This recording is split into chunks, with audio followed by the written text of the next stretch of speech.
Hamıya salam əzizlərim. Bu günlər yepyeni videoda qarşınızdayam. Bu günlər dostlar Stick War Legal oynayacağıq.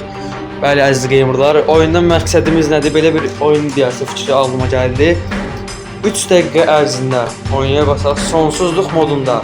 3 dəqiqə ərzində sonsuzluq modunu bitirmək olarmı onu yoxlayacağıq dostlar. Gecə 21-dəyəm və gecə 21-də də çıxmaq çox üstünümdən oldu deyə bilərsiniz. Öldürülən toplam zombi sayı 704. Oh my god, mən nə edirəm dostlar? Ne indirəm, dağıdıram. Kişisel en iyi bir gecələr. Yəni uçurtmuşam, dağıtmışam da, yəni ki, qəşəng video çıxmaq üçün çalışıram. Çox danışmadan keçək oyunumuza. Dostlar, burada şey qalıb, mən də deyirəm keçək oyunumuza. Bunu yüksəldə bu. Qışa, əla oldum, bombastiksən, fantastiksən. Azami heykəl. Oyuna başlayanlar yükleniyor. Yüklənməsində mənim megabaytım yerim yoxdur. Gecə 21 həyatda qalanlar. 5, 8, 5 dənə bundan qəşəng 467 goldumuz var. Nə ola bilərik adamlar getsə. Oyunu başladıram və yuxarı qırağa hansısa bir yerləşdirmədə hansısa bir yerə 3 dəqiqəni yerləşdirəcəm. Ya Allah, getdi. Bəli dostlar, oyunumuz başladı. Zombilərə qarşı oyunu udmağa çalışacağıq. Səhər açılır oyunda dostlar. Səhər açılana qədər biz savaşmalıyıq və oyunda bir şey yoxdur ki. 3 dəqiqə ərzində bax zombilər gəlir. Zombilər 3 dəqiqə ərzində görək dostlar. Oyunu bitirmək olacaq və vaxt verirdi yəni. İndidən dalaşırlar. Buna can dəstəyi. Girək buradan elmasım var.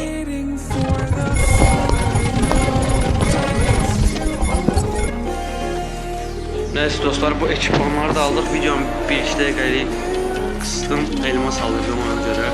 Savaş gedir. Pislik mənbəsi zombi. Əla. Vurun dağıdın, sökündürün. Əlası. Can dəstəyi. 3 dəqiqə ərzində oyunu bitirməyi deyəm dostlar. Alındırarıq, bacarırıq biz. Bu tür izləyiciləri var. Savaşa bak dostlar.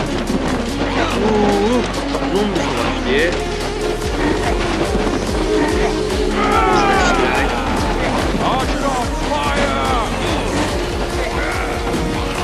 Karşıdaki zombi bizden değil, onu niye öldürmürler? Çok garip bir olay yaşandı. Hep zombi dostlar.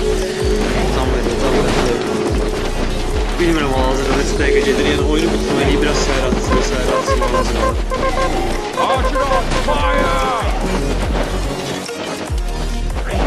Ama niye bu işlə bilmirəm? Çox qəribəsi odur ki, qırmızı işlə bilmirəm məsələn. Deyəsən o karakterlər ölüblər. Yaxın məsafələr ölür dostlar. Bunu tezləşdirmə basaq biraz götürək karakterlərdən də. Yer tutduğunu görə. Azami nüfus, max səviyyəyə çatdıq bunda da. Dan dəstəyi. Dostlar, iş bu 3 dəqiqə ərzində bitərik. Rekord qırmış olan anda. Çox gözəl fikirdi məncə bu elədiyim. Öl. Bax, dostlar, bitirdik oyunu. Amma bilmirəm 3 dəqiqə ərzində. Onu da video ilə baxacam. Victory's Game'də yəni dostlar. Videomuz bura kimi idi. Kanala abone olmağı ve like atmağı unutmayın. En sevdiğiniz oyun serilerdir. Oyunları yorumlara yazmağı unutmayın. İçlerinden birini seçip oynayacağım. Sağ olun, salamat kalın.